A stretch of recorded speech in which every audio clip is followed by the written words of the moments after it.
জানেন, এই দুনিয়াতে কোনো ব্যক্তি সবাইকে ঠকাতে পারে, কিন্তু সে নিজেকে কখনো ঠকাতে পারবে না। সে নিজে জানে সে নিজে দেবতা না দানব।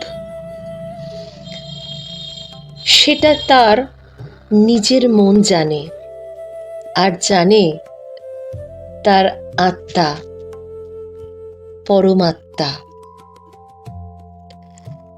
যখন সে রাতে একদম একা থাকে এবং নিজেকে প্রশ্ন করে আমি কেমন, তখন সে অবশ্যই উত্তর পাবে